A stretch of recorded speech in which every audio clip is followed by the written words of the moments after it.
Welcome to a complimentary podcast from Association Management, Consulting and Evaluation Services.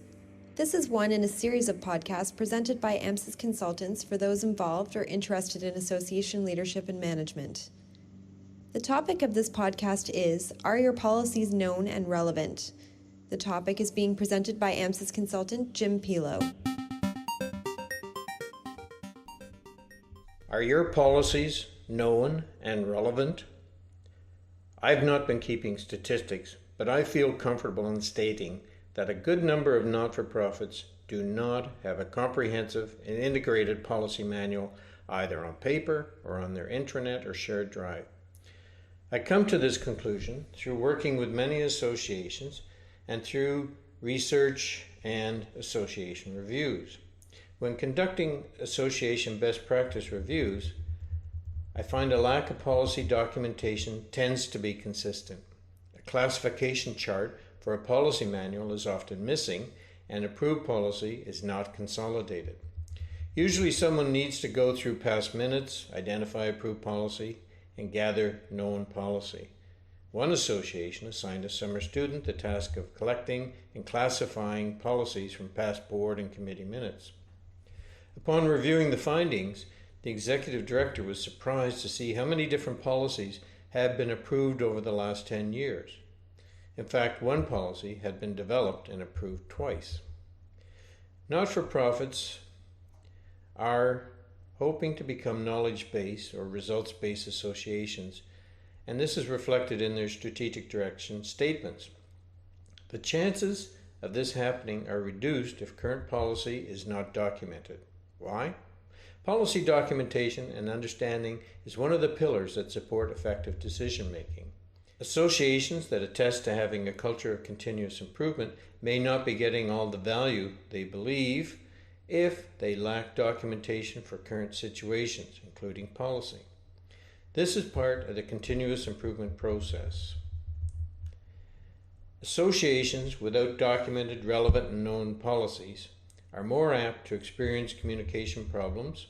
If policy information is not available, the effectiveness of board and staff orientation activities is reduced.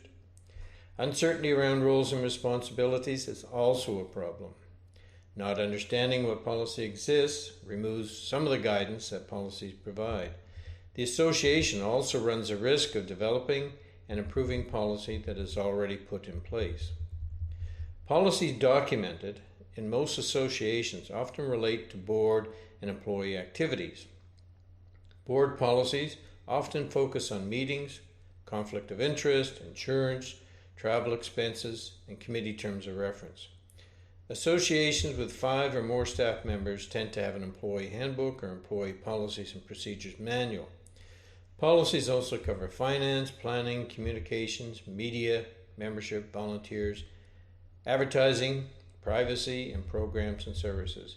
There are a number of key policies that need documentation, and the list, there's at least 20 to 30 that one should have in place as a minimum. The fact that policies are not documented increases an association's exposure to risk. If policies are not reviewed on a regular basis, practices may not be consistent with current legal requirements. If you're planning to capture the existing policies and develop new ones, it is important to understand some basics of developing and evaluating policy. Evaluation of policy helps determine its effectiveness. Is the policy achieving what it was set out to do? If not, it is important to determine what is working and what doesn't, so improvements can be made. Policies have intended outcomes and occasionally unintended outcomes. Evaluation will help determine if policies support the intended strategy. There may be consensus on the policy and its intent, but concerns around the process to carry out the policy may need attention. Evaluation questions usually inquire as to implementation of the policy outcomes, level of satisfaction, meeting needs, and what needs to be started, stopped, or continued, but improved. Questions on existing policy may also identify other required policies. Individuals with an interest or involvement in policy like to be asked for input so they can provide feedback. Data to support evaluation needs to be collected. This can come from a listing of comments received, surveys, and process teams or focus groups. Without the right data, a policy may be changed by a single complaint as the board tries to please a member. The change agreed to, however, may generate complaints by hundreds of others. Policies are influenced by strategies and external and internal environments, and therefore changes to existing policy may be required, and they need to be fully examined. Having a policy review policy and a developing policy checklist will help to keep policy relevant and known and improve the quality of the policy being approved. For a policy development checklist, here are some of the essential questions to ask.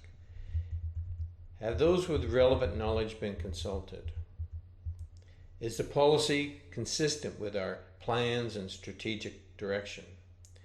Are there priorities or similar issues that need to be dealt with in terms of the policy? Have we reviewed possible barriers to implementation of this policy? Has a plan of communication been developed to support approval and understanding of the policy? Have we benchmarked this type of policy with similar associations?